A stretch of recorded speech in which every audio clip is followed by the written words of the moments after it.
As US envoy Steve Witkoff said that talks had brought about meaningful progress in the Washington-led drive to end Europe's biggest war since World War II.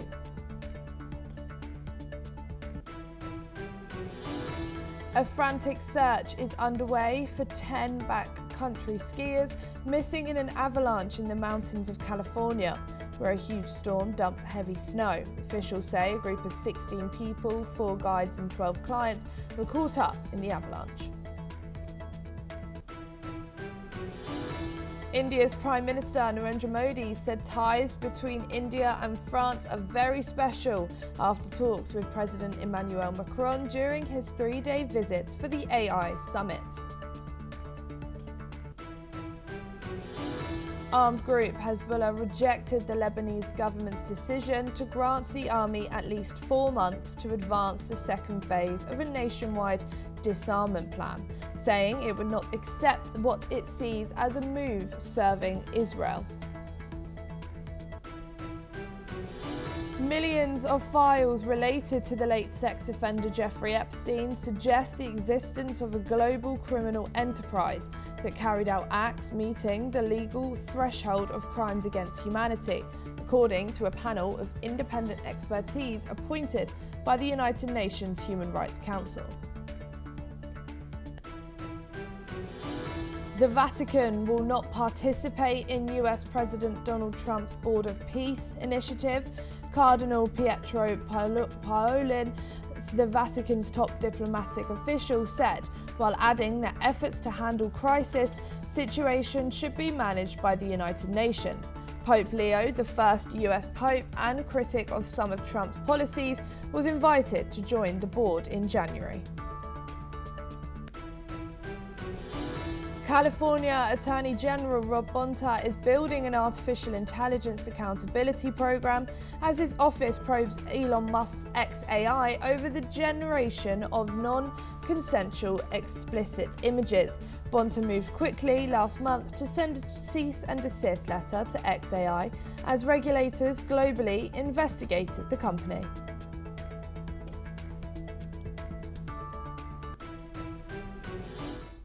Tensions are rising in Lebanon after Hezbollah rejected the government's latest move to advance a nationwide disarmament plan. The Lebanese cabinet has given the army 4 months to push forward with a strategy aimed at bringing all weapons under state control, a plan that largely targets Hezbollah following its 2023-24 war with Israel. Hezbollah chief Shaki Naim Qassem called the focus on disarmament a major mistake, saying it serves Israeli aggression. Information Minister Paul McCoy has said that the 4-month deadline could be extended depending on military capabilities, Israeli strikes and conditions on the ground. Hezbollah lawmakers Hassan Fadala warned that the group cannot be lenient as ministers walked out of the cabinet session in protest. Israel, meanwhile, says disarming Hezbollah is a security priority and has vowed to continue strikes to prevent the group from rearming. We are now being joined by Professor Rohan Gunatunan, who is an international affairs expert, joining us from Singapore. Thank you for joining us here today on NewsX World.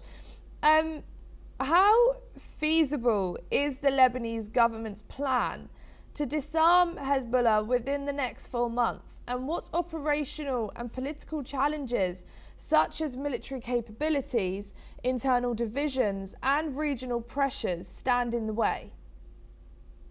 Ellie, what we have seen most recently is that the Lebanese Hezbollah is working very closely with Iran, and they do not wish to disarm.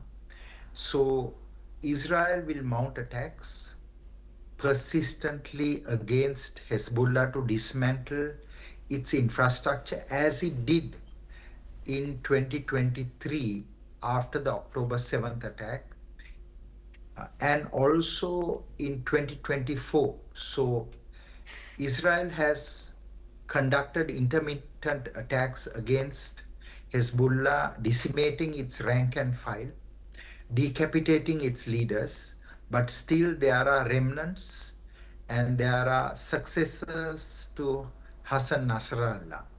So we can expect in the coming days, the coming weeks and coming months for the Israelis to respond with military force in Lebanon to ensure that Hezbollah does not rearm and restore its capabilities to the same level as October 7th. Because when Hamas attacked on October 7th, October 8th, Hezbollah started to fire rockets into Israel. And Israel is now determined to ensure that there's no buildup of any capability by a terrorist entity in its neighborhood.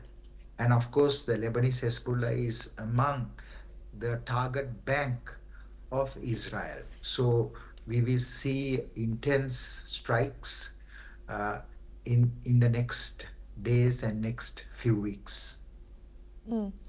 And how might what role do external actors, particularly Israel, the United States and Iran, play in the debate over disarming Hezbollah and these foreign influences strengthening or weakening Lebanon's security and sovereignty and security calculus?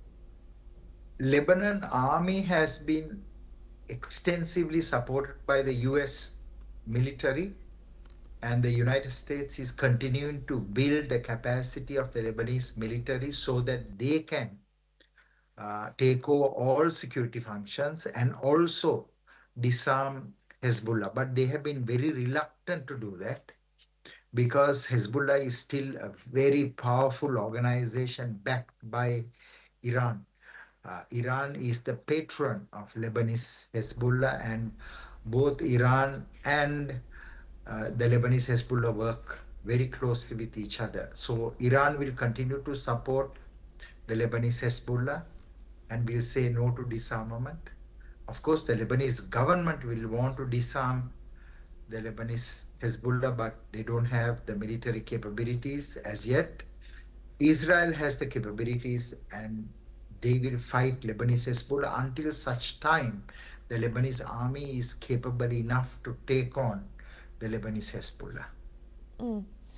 And if Hezbollah refuses to disarm, which it's looking like right now, what are the possible implications for future Israeli-Lebanese relations and broader security and border security?